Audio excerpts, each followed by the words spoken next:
महादेव नमस्कार, स्वागत है आप सभी का हमारे चैनल सनातन सत्य ज्ञान में। आइए सुनते हैं छठ माता की पौराणिक कथा। भगवान सूर्य नारायण भगवान की जय। नमस्कार, सभी भक्त छठी मैया की पावन पौराणिक कथा का श्रवण करेंगे। सूर्य देव को समर्पित छठ पूजा एक प्राचीन हिंदू त्योहार है। छठ पर्व के दौरान छठी मैया की पूजा के साथ साथ सूर्य देव को अर्घ्य भी दिया जाता है। वैसे तो छठ पूजा की शुरुआत कार्तिक शुक्ल पक्ष की तिथि से हो जाती है, लेकिन षष्ठी और सप्तमी तिथि पर छठी मैया और सूर्य देव की विशेष उपासना की जाती है। मान्यता है कि छठ व्रत करने और कथा का श्रवण करने से संतान सुखी और दीर्घायु होती है। इसके अलावा मान्यता यह भी है कि छठ मैया संतानों की भी झोली भरती हैं। तो आइए अब श्रवण करते हैं छठ मैया की लोक कथा। फिर उसके बाद श्रवण करेंगे छठ पूजा की पौराणिक कथा। बहुत समय पहले की बात है, एक विधवा औरत रहा करती थी।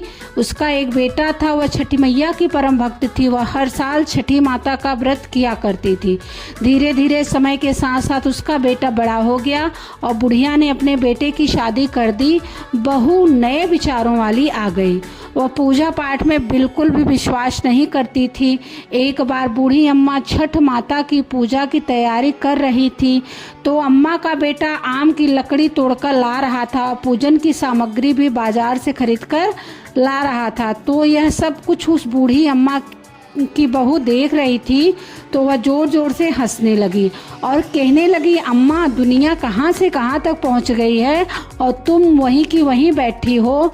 लोग तो आसमान छू रहे हैं, आज भी आप इतनी अंधविश्वासी हो कि व्रत और पूजा पाठ पर ही अपना ध्यान लगाए रखती हो। इन सब बातों में कुछ नहीं है। मैं आपको समझाऊं, पढ़ी लिखी बहू की बातों का बूढ़ी अम्मा पर कोई असर नहीं हुआ। बूढ़ी अम्मा तो अपनी ही धुन में मस्त थी। अब बूढ़ी अम्मा छठ पूजा के व्रत की तैयारी करने लगी तो उसकी बहू बोली, यह सब बेकार की बातें, इन सब में कुछ नहीं रखा। इस उम्र में अगर तुम 3 दिन तक भूखी रहोगी तो बीमार पड़ जाओगी और अपनी सेहत बिगाड़ लोगी। अपनी बहू की बात सुनकर वह बूढ़ी अम्मा मन ही मन मुस्कुराने लगी और कहने लगी कि वह शादी के बाद मेरी संतान नहीं हुई थी, तभी मैंने यही व्रत किया था। तो छठी मैया ने प्रसन्न होकर मुझे संतान का आशीर्वाद दिया था। तुझे पता है, तेरा पति भी छठी मैया का ही प्रसाद है। यह अंधविश्वास नहीं है, माता का कड़कड़ में निवास है। मेरी बात मानो, तुम भी मेरे साथ छठ मैया का व्रत करो। मैं चाहती हूँ कि तुम्हारी भी गोद बहुत जल्दी से भर जाए। अगर तुम छठ मैया की पूजा पाठ और व्रत करोगी तो तुम्हें माता के आशीर्वाद से संतान की प्राप्ति अवश्य होगी। लेकिन नए विचारों वाली बहू पर सास की बात का कोई भी असर नहीं हुआ। वह मुंह टेढ़ा करके सासू माँ से कहने लगी कि मुझे कौन सा दुख है जो मैं पूजा पाठ करूं। मैं तो अपने जीवन में बहुत ही खुश हूँ। मुझे इतना सुंदर पति मिला है, जीवन में मुझे सब कुछ मिल गया है। आलीशान घर है, खाने पीने की कोई कमी नहीं है। पूरे गांव में मुझसे ऐसा धनवान कोई भी नहीं है। तो मैं जानबूझकर 3 दिनों तक क्यों भूखी रहूं? उसकी सास ने उसे कई बार समझाया, लेकिन उस पर अपनी सास की बातों का कोई भी असर नहीं हुआ। वह तो नास्तिक थी, बार बार छठी माता की बुराई की जा रही थी। तभी उसका पति वहां पर आ गया। उसने भी उसे समझाने की कोशिश की और कहा कि देखो, देवी देवताओं के आगे अहंकार करना ठीक नहीं है। तुम भी व्रत और पूजा पाठ करने में मेरी माता का सहयोग करो और चाहो तो तुम भी व्रत कर सकती हो। लेकिन उसने अपने पति की बात भी नहीं मानी। पति बार बार समझाते समझाते थक गया और बोला कि ठीक है, तुम्हें जो करना है वह करो। मैं तो छठ माता का घाट सजाने के लिए जा रहा हूँ, जिससे मेरी माँ छठ मैया के श्री चरणों में अपने सर को झुका सके। बेटा हाथ में कुंडल लेकर घाट पर चला जाता है। छठ माता की पूजा के लिए सुंदर घाट को बनाने में बड़े ही श्रद्धापूर्वक से लग जाता है। अपनी माँ की पूजा की तैयारी में खूब मदद करता है। आम की लकड़ी को जलाकर अपनी माँ के साथ पूरे भक्ति भाव से दोनों माँ बेटे छठ का पर्व मनाते हैं।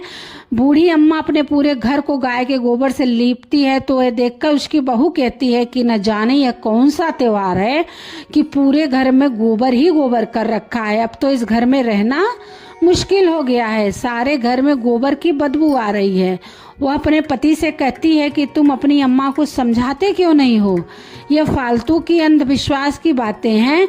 इस तरह वह बहू दोनों माँ बेटे से लड़ाई करने लगती है। तब उसका पति कहता है कि तुम माता से झगड़ा मत करो, जो कुछ कहना है मुझसे कह लो। अब जल्दी से जाकर तैयार हो जाओ, छठ माता की पूजा के लिए घाट पर जाने का समय हो गया है। जैसे तीनों घाट पर पूजा के लिए जाते हैं तो बूढ़ी अम्मा गीत गाते हुए चलती है, लेकिन उसकी बहू को इन बातों में बिल्कुल भी रुचि नहीं थी। अपनी अलग ही चलती रहती है।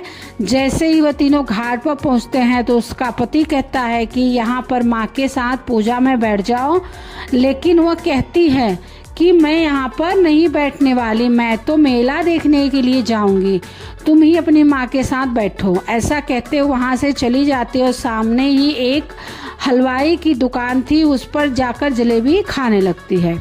तो उसका पति कहता है कि तुम यहाँ क्या कर रही हो। तो उसकी पत्नी गुस्से में कहने लगती है कि मैं पूजा पाठ में नहीं बैठी हूँ, मैं तो तुम्हारी पूजा पाठ के लिए घाट पर आने वाली ही नहीं थी। तुम मुझे जिद करके लाए हो तो मैं तुम्हें मेले में घुमाऊंगा।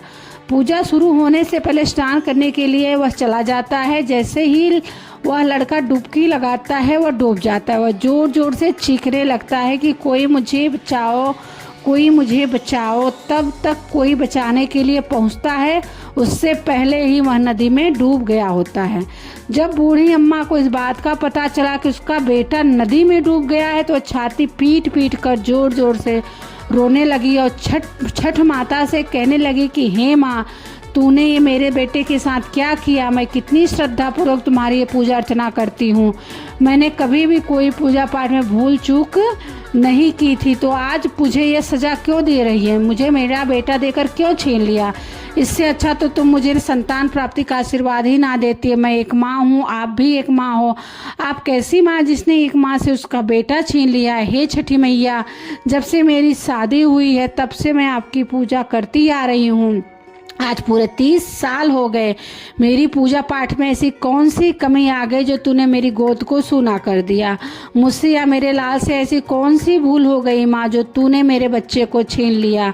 मैं तो तेरे घाट पर पूजा करने आई थी और तूने तो मेरी दुनिया ही उजाड़ दी। हे माँ, जाने अनजाने में अगर मुझसे कोई गलती हो गई हो तो मुझे माफ़ कर। मेरी गलती की सज़ा मेरे बेटे को मत दो, मेरा बेटा लौटा दो। अगर आज आपने मेरा कहा नहीं माना, मेरे बेटे को नहीं लौटाया, तो मैं इस नदी में कूदकर अपनी जान दे दूंगी। हे माँ, अब तुम्हारे हाथ में है, या तो मेरे बेटे को लौटा दो या मेरे प्राण ले लो। और उधर मेले में जोर जोर से आवाज़ें लगाई जा रही थी कि छठ घाट पर आए हुए सभी व्यक्तियों को सूचित किया जाता है घाट के गहरे पानी में कोई भी ना जाए। अभी अभी सूचना मिली है कि एक व्यक्ति गहरे पानी में डूब गया है, पानी आगे खतरा है, इसलिए कोई भी व्यक्ति आज नदी में स्नान ना करे। तो यह बात जैसे ही बहू ने सुनी वह दौड़ी दौड़ी आई कि ना जाने आज कौन डूब गया। जैसे ही वह जहाँ पर पूजा हो रही थी वहाँ पर पहुँचती है तो देखती है कि उसकी सासू माँ दहाड़ मार मार कर रो रही थी। तब उसे पता चला कि उसका पति अब इस दुनिया में नहीं रहा। उसे बहुत ही गहरा सदमा लग गया और भी जोर जोर से चीखने लगी, रोने लगी। पागलों की तरह वह लोगों के पूजा पाठ के सामान को उठा उठा कर फेंकने लगी। बूढ़ी माँ से कहने लगी, मैंने तो पहले ही कहा था कि माँ तुम छठ व्रत की पूजा पाठ में मत पड़ो, यह सब ढोंग है, अंधविश्वास है, आपने मेरा कहना नहीं माना। आपकी वजह से आज मेरा पति मुझसे दूर चला गया है। इस तरह वो अपनी सासू माँ को भला बुरा कहने लगी और सास ही छठ माता को भी कोसने लगी। इस घटना को देखकर वहाँ खड़े सभी लोगों की सांसें रुक गई। सारे लोग आपस में बात करने लगे कि बेचारी के साथ बहुत ही बुरा हुआ। मन ही मन सभी लोग छठ माता को पुकारने लगे, कहने लगे कि हे माँ, आज इस बुढ़िया माई की पुकार सुन लो, इसे इसका पुत्र लौटा दो। तो छठ माता तो बहुत ही दयालु हैं, अपने भक्तों को कभी भी निराश नहीं करती हैं, कभी भी उन्हें बेसहारा उदास नहीं छोड़ती हैं। जैसे ही वह नदी के अंदर कूदने वाली होती है तो सामने से एक लहर आती है और लहर किनारे की ओर जोर से टकराती है। उसी लहर में उस बूढ़ी माँ का बेटा भी बाहर निकल आता है। तो इस दृश्य को देखकर वहाँ खड़े सभी लोगों की आंखें खुली की खुली रह जाती हैं। सबकी आंखों से खुशी के आंसू बहने लगते हैं। अपने बेटे को सकुशल देखकर बूढ़ी अम्मा जोर जोर से रोने लगती है और बहू भी अपने खुशी के आंसू को रोक नहीं पाती है। तभी बादलों की गर्जना के साथ एक आवाज़ आती है। आकाशवाणी होती है। आकाशवाणी में छठी मैया कहती है कि मेरी पुत्री, मैं किसी का भी अहित नहीं करती हूँ। मैंने तुम्हारी आंखों से ज्ञान का पर्दा हटाने के लिए तुम्हारे पति को पानी में डुबाया था। मैं तो सदैव अपने भक्तों की रक्षा करती हूँ। इस कलयुग में जो भी भक्त मेरे सच्चे मन से पूजा करता है, मैं उसकी सारी मनोकामनाएं पूर्ण करती हूँ। तूने अपनी सास की पूजा और व्रत का मजाक बनाकर अच्छा नहीं किया। तो यह सुनकर बूढ़ी अम्मा की बहू छठी मैया से माफ़ी मांगने लगती और कहती है कि हे माँ, मुझसे गलती हो गई। आज के मैं भी अपनी सासू माँ के साथ छठी मैया का व्रत बड़े श्रद्धा भाव से करूँगी। मुझे क्षमा कर दो, अज्ञानतावश मुझसे बहुत बड़ी गलती हो गई है। यह सब कुछ देखकर वहाँ खड़े सभी लोग आश्चर्यचकित होते और फिर माता के नाम का जयकारा लगाने लगते हैं। तो यह सब कुछ देखकर बूढ़ी अम्मा बहुत ही खुश होती है और अपने बहू बेटे के साथ खुशी खुशी छठ माता की पूजा करती है। उसके बाद बहू भी अपने सास के साथ हर साल छठी माता की पूजा और व्रत करना शुरू कर देती है। तो छठी मैया की कृपा से उसे भी पुत्र रत्न की प्राप्ति होती है। इस तरह वो बुढ़िया, उसका परिवार छठी माता की पूजा पाठ से सुखी और संपन्न हो जाता है। बोलो छठी मैया की जय। तो यह थी छठ पर्व की पावन कथा, जिसे सुने बिना आपकी छठ पूजा अपूर्ण है। प्रिय भक्तगणों, आपको यह कथाएं पसंद आई हो तो लाइक और शेयर अवश्य कर दीजिए। सभी को छठ पर्व की बहुत बहुत शुभकामनाएं। छठ मैया आप सबके घर में खूब सारी खुशियां दे, सबके परिवार की रक्षा करें। हर हर महादेव। सभी को श्री शिवाय नमस्तुभ्यम। जय भोलेनाथ।